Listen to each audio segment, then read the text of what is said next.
Morning friend, मेरा नाम है रेणु शर्मा और हम पढ़ने वाले हैं हिंदी व्याकरण।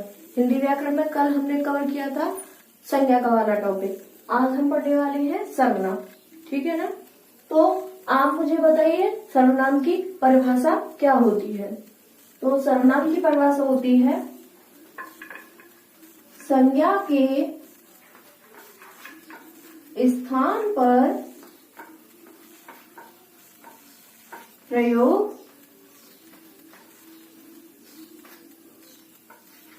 किए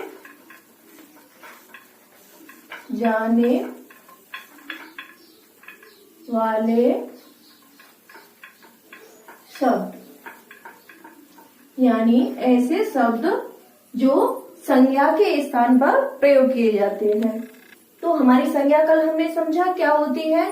किसी का नेम हो गया उसे हम संज्ञा कहते हैं, और सर्वनाम उसी की जगह पर हम जो शब्द प्रयोग करते हैं वो हमारे सर्वनाम कहलाते हैं। जैसे हमने कल संज्ञा में नाम लिया था राम, सीता, है ना। राम घर जा रहा है, राम खाना खा रहा है। अब इसमें हम क्या करेंगे, राम का नाम न लेकर हम क्या बोलेंगे, वह खाना खा रहा है, वह पढ़ने जा रहा है, या वह काम कर रही है, वह नाच रही है।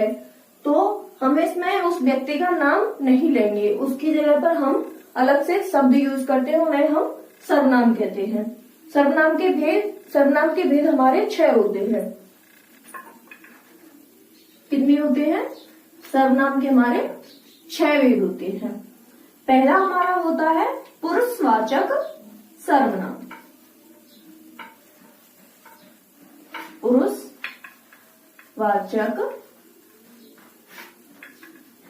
सर्वनाम, इसमें क्या होता है, इसके भी 3 पार्ट्स होते हैं। जैसे उत्तम पुरुष, मध्यम पुरुष और अन्य पुरुष।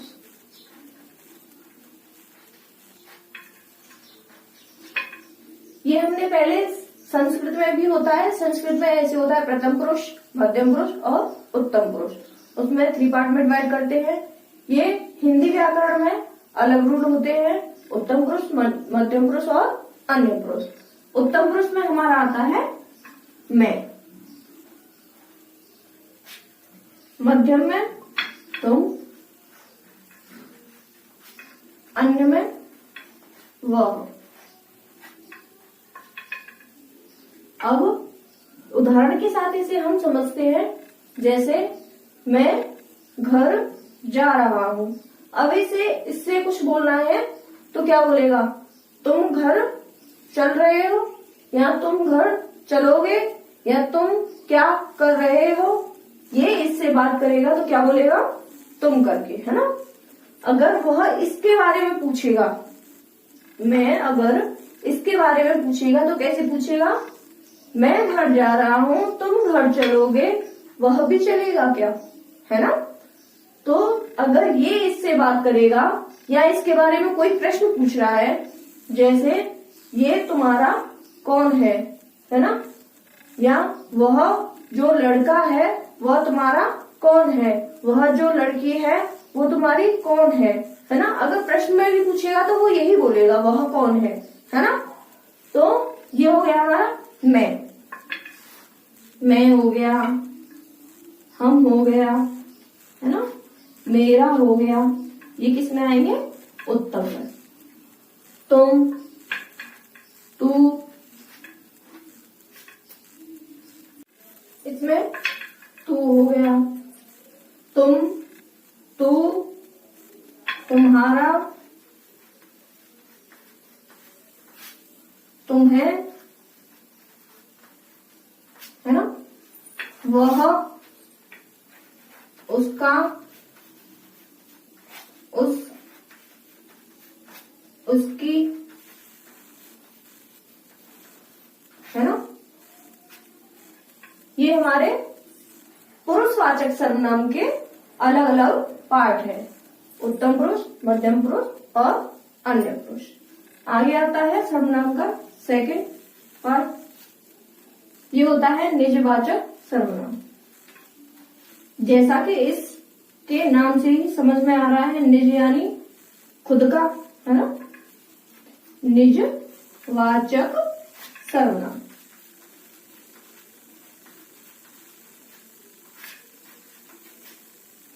निजवाचक सर्वनाम यानी अपने आप से बोलना, है ना। आप बीती, अपने आप। जैसे हम दूसरों को कभी कभी इज्जत देने के लिए आप बोल देते हैं, लेकिन ये आप वो वाला आप नहीं होता है। जैसे तुमको हम बोल देते हैं तुम क्या कर रहे हो की जगह आप क्या कर रहे हो, इज्जत देने के लिए। जैसे हम मैं के लिए हम यूज कर लेते हैं, वैसे ही तुम के लिए हम आप भी यूज कर लेते हैं। वैसे आप किस में आता है, निजवाचक में। अपने आप के लिए आप आता है। जैसे मैं ये काम अपने आप कर लूंगा, यानी मैं स्वयं कर लूंगा, अपने आप, है ना। और यानी खुद से कर लूंगा, स्वयं कर लूंगा। आप बीती यानी अपने पर बीती, है ना। तो आप किस में आता है, निजवाचक में। आप बीती, है ना। तो ये हमारे किस में आते हैं, ये सारे हमारे निजवाचक, यानी जो आप, अपने आप, मैं स्वयं कर लूंगा, है ना। कुछ बच्चे होते हैं ना जिद्दी, बोलते हैं आप रहने दो मम्मा, मैं स्वयं कर लूंगा, मैं अपने आप कर लूंगा, है ना। तो किसके लिए बोलते हैं, वो अपने आप के लिए बोलते हैं, है ना। आगे आता है ये हमारे सर्वनाम के दूसरा भेद। और तीसरा जैसे निश्चयवाचक सर्वनाम, निश्चयवाचक, निश्चय, इनके नाम से ही पता चल जाता है वैसे, है ना। निश्चयवाचक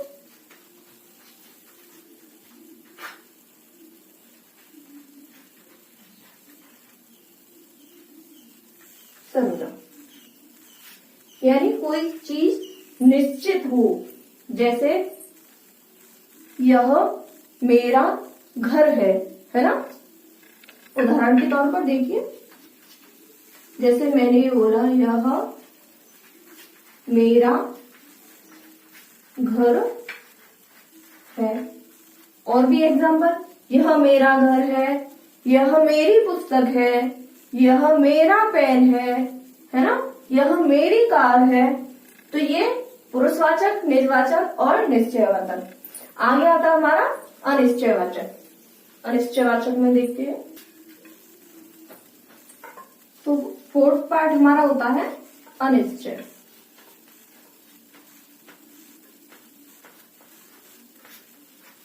अनिश्चयवाचक, जैसे इसके नाम से ही पता चल रहा है अनिश्चय होना, यानी किसी चीज का हमें कुछ पता नहीं है। जैसे हमने बोला घर में कोई है, हमें पता नहीं है कौन है, लेकिन हमने बोला घर में कोई है।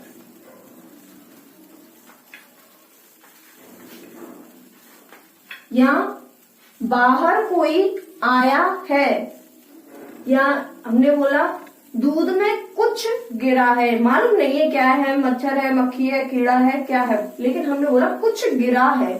तो ये हमारे किस में आते हैं, ये अनिश्चयवाचक में आते हैं। फिफ्थ वाला हमारा होता है संबंधवाचक। संबंधवाचक सर्वनाम। तो संबंध यानी संबंध का मतलब ये होता है जोड़ना।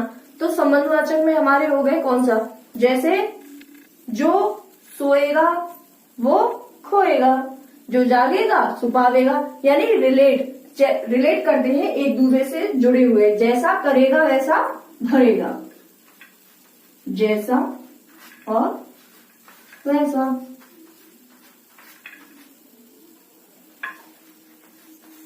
जो करेगा वो भरेगा, है ना। जैसा बोओगे वैसा पाओगे, जैसा करोगे वैसा भरोगे, है ना।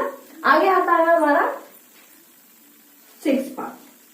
6 में होता है प्रश्नवाचक सर्वनाम। प्रश्नवाचक सर्वनाम।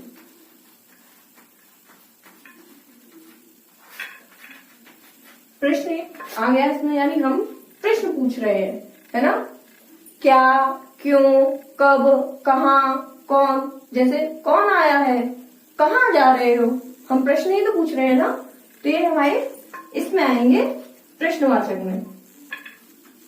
कौन आया है, कहाँ जा रहे हो, है ना। तो ये हमारे 6 भेद हुए सर्वनाम के, है ना। पुरुषवाचक पहला हो गया, है ना। निजवाचक अपने आप से बोलने वाला निजवाचक। थर्ड हो गया निश्चयवाचक, उसके बाद अनिश्चयवाचक, फिर संबंधवाचक। 6 पार्ट होते हैं हमारे सर्वनाम के। Thank you friend, thank you for watching. मिलते हैं नेक्स्ट वीडियो में। बाय।